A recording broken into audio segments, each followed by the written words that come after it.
maganda po pamimitas. Para pong mga ubas ng mga nakalawit. Satisfying po ang pagpitas. Oops, nahulog na po.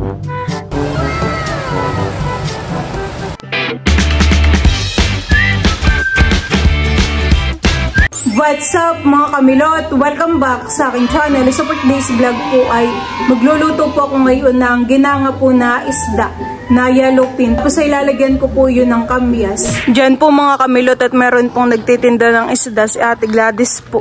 Ay ako po ay bibili. Marami po lulang isda. Si Lola po pala ay bumili din ng isda.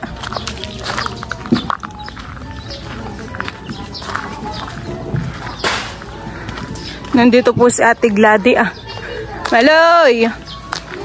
Magang umagay naglalaro yung dalawa. Ano pong mga isda, Ate Gladys? May galunggong, buraw, salmon, yellowfin. 130 ba? Oh, 120 lang ito. Tingin nga po. Ay. Yellowfin buso ito, tsaka. Yellowfin po yan. Masarap na kayo eh. Tsaka butulingan, buraw, may salmon. Patingin nga po ng salmon. Maliit-liit lang ang salmon natin.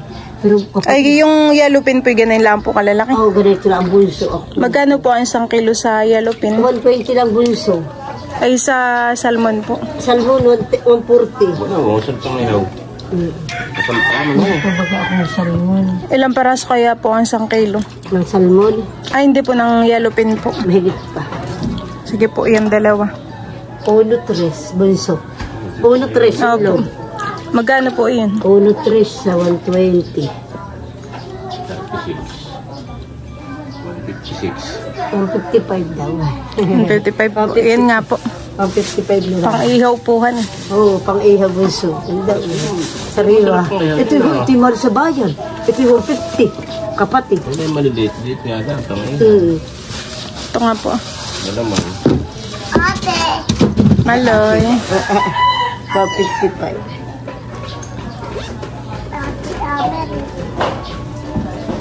Si Tito Taren po ay bumili din po ng isda. Wala. Sarante. Buraw, Tito, yan han eh. Oo. 130 lang ang buraw. Ano sa iyo, ganito? Yan ang gusto nila siyang ganyan. At pwede po si Mama din ng ganayan. Tambakol, hani. Ito. Parang ano ka lang? Buraw naman ang kapitaran. Maaga po si Ate Glady nagtinda ng isda. Ayan, at bali ako po ay nakabili na po ng isda kay Ate Glady. Punta na po ulit ako sa amin. 2 peraso po itong yellowfin.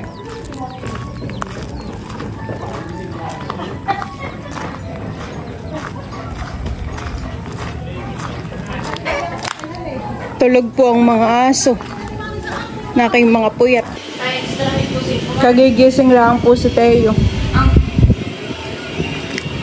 Diyan po mga kamilot, at ako naman po ngayon ay papunta po din sa likuran po nila Lola, sa gilid po ng bahay po nila Tita Adjaw. At ako po ay mamimitas po ng kamyas at marami po palang kabubunga. Ho, ay hitik na hitik. Dami po. Tamang-tama po yun sa aking lulutuing isda. Ho, dami. Grabe. Hagot po pala ngayon ng bunga po ng mga kamyas. Ayan po, hanggang taas naman. Ho, kakatuwa. Dami. Ayan po ang mga bunga ng kamyas. Pakadami po. Ho, abay, hanggang doon pala sa dulo. Oo po susungkitin po yun kapag kukuhain. Pinakandulo yung meron din. Ho. Yung iba pong mga bunga ay nanlalaglag-laang po. Nakimaganda pong kuhain yung sa may mga matataas at kakaunti po ang may sira. Ay dito po ay parang may mga dilaw na. Mga hinog na po. Bali yan po mga kamilot, at ako po ay mamimitas na po na itong mga kamyas. Dito ko lang po ilalagay yung aking basket. Pag ganito pong maraming bunga ang kamyas ay ito po ay pwedeng ibilad po sa araw. Oops, nangangahulog. Ayan. Papatuyuin po. Oh, ganda po pamimitas, nakakatuwa. Para pong mga ubas na mga nakalawit. Satisfying po ang pagpitas. Oops, nahulog na po. Nahuhulog na po yung mga hinog.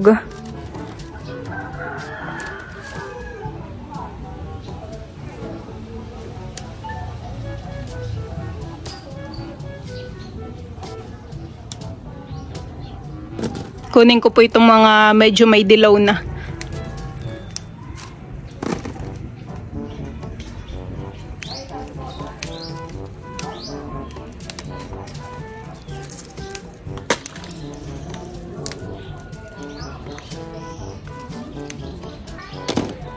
Tamang-tama po itong kamyas sa mga pang-asim po sa isda. Pwede rin naman po itong ilagay sa mga ginataan. Ho, tataba po pati.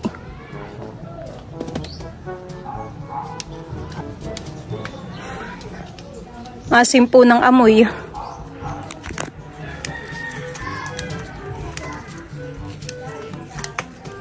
Oops, nahulog na. Anlipitas naman po ng kamyas sa dami ng bunga.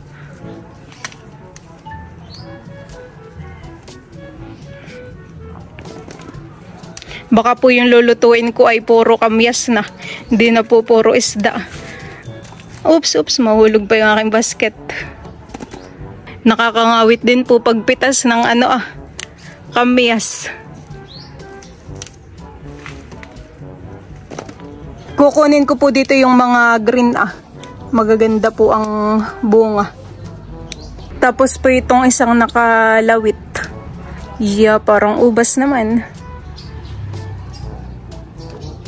Diyan po mga kamilot, at bali ito na po yung mga nakuha ko pong kamyas. Yan, tama na po ito. At marami na po. Panlagay ko lang naman po ito dun sa isda ko pong binili kay Ate Gladys.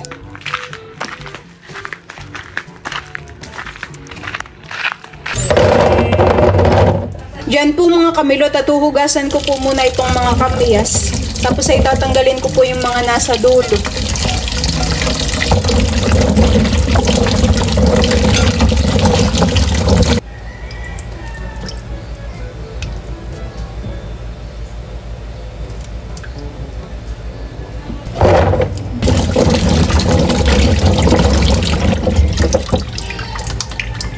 Bali yan po mga kamilot, at ito na po yung yellow pin. Ito po ay natilad na po ni Papa at nalinisan. Tapos ay ibay din naman po yung mga kamyas. Ayan, at mag-start na po akong magluto. Maglalagay lang po muna ako ng mga kamyas dito po sa kawali. Tapos ilalagay ko na po yung mga isdang yellow pin.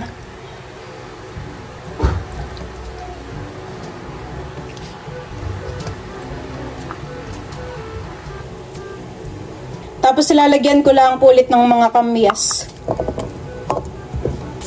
Lalagyan ko din po ng paminta. At saka po ng asin. Dami po ng kamyas. Tapos po ay lalagyan ko na po ito ng ricadong bawang.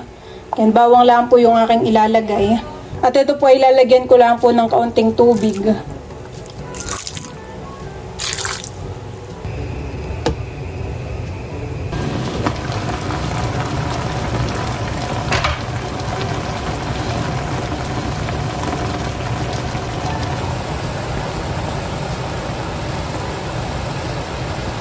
Diyan po mga kamilot, at luto na po itong ginangang isda na mayroon pong kamyas. Ayan na po.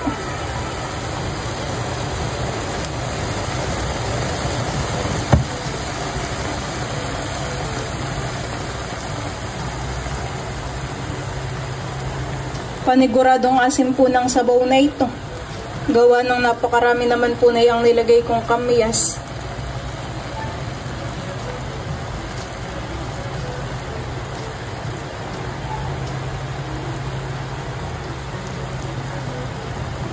Ayan, bali kami po ay kakain na. Let's pray. Father, the Son, Holy Spirit, Amen.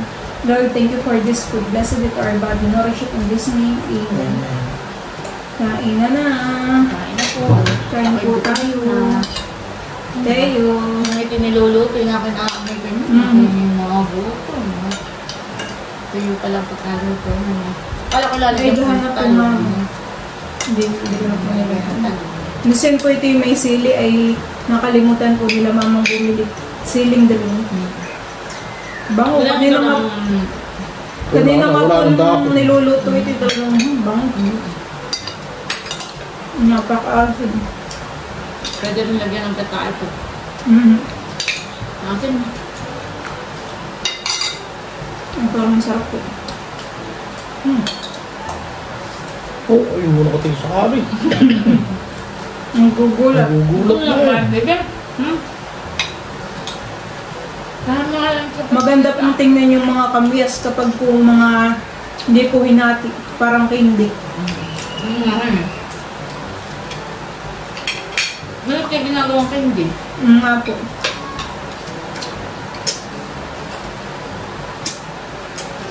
Di ba ka po dati kayo maraming pinato yung kamyas? Nasaan na po nga? Nandun, nakatabi yung iba. Yung iba yung pinadala ko sa subscribers. Iba naman po inaluto na natin yan. Para kapag po hindi tag-kamyas at gusto po natin magluto ng may kamyas ay pwede lang po luto sa pinatuloy.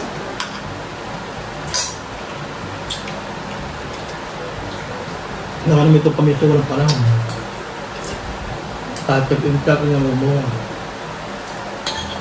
Pero yun nasa may pigpan po parang sa kandil na mo. Hindi na tatanggalin ng daon eh. Dami nga po palang kamyas doon. Ang dami. Ay, doon sa may pispan. Sa may bubon, wala.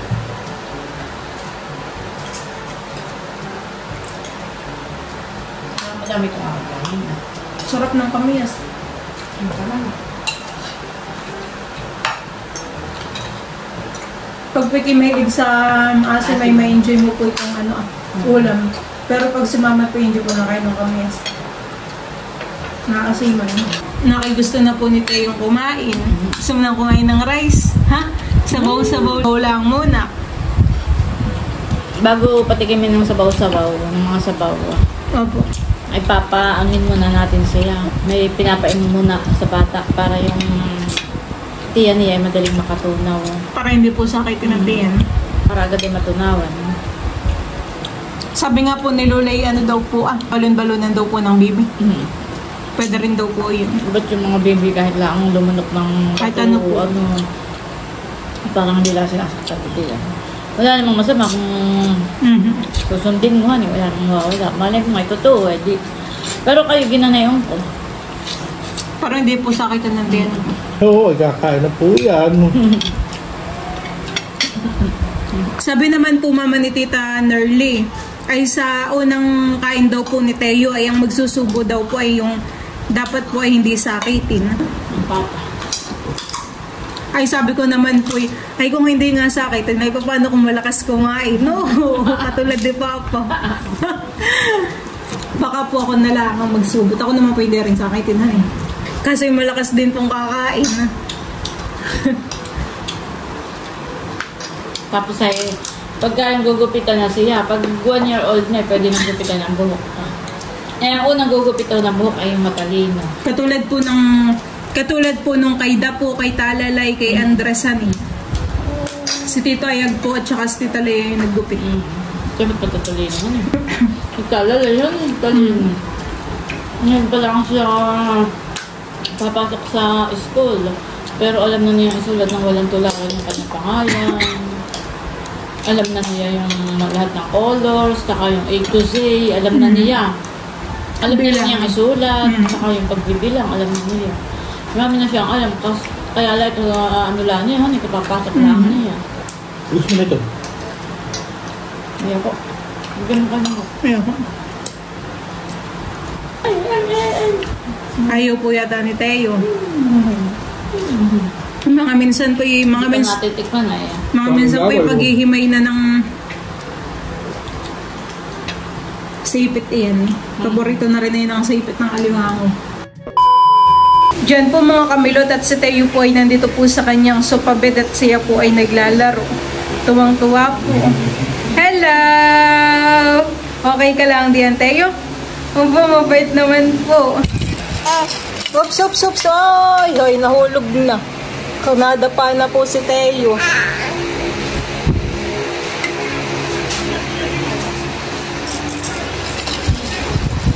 Malikot na po malikot na po si Teo. Malikot na ikaw, Teo?